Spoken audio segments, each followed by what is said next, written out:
Let's go. Assalomu alaykum qadrli o'quvchilar, qanaqasizlar, yaxshimisizlar? Charchamayapsizlarmi? Bugungi darsimiz Müller metodikasi haqida qisqacha ma'lumot berib o'taman. Orangizda Müller metodikasi nima, u haqida hech narsa bilmaydiganlar ham bor. Ozroq tushuncha berib o'tmoqchiman. Demak, Müller metodikasi kim, nima, kim tomonidan ishlab chiqilgan? Qisqacha ma'lumot beraman.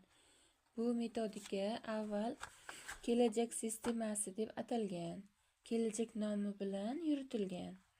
Demak, birinchi bo'lib bu metodikaga 1981-yilda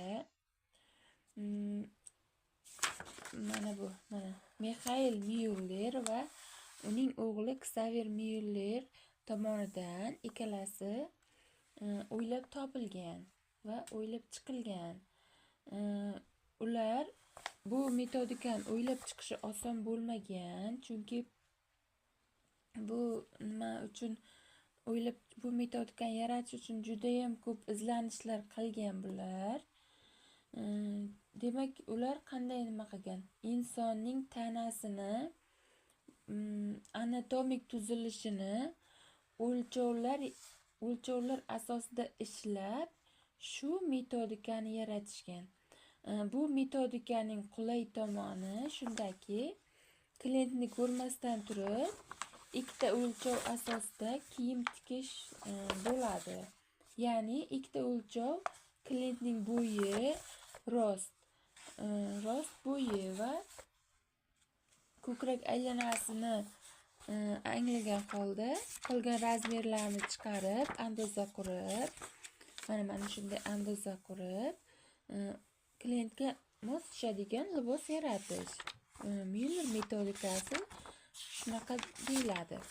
Demak, mana klientning bo'yini mana shunday bosh qismidan tovonigacha o'lchab olinadi. Bu rost deyiladi. Demak, rost bo'y uzunligi, klientning bo'yi. OG esa ko'krak aylanasi. Demak, mana shu OG va rost orqali qolgan barcha razmerlarni, o'lchamlarni topish mumkin ekan. Asos andoza chizib, mana shu o'lchovlar asosida topib qolgan razmerlarni asos andoza chizib, bichib tikish mumkin ekan. Demak, bizga mana kerak bo'ladigan eng kerakli o'lchamlar bor. Bu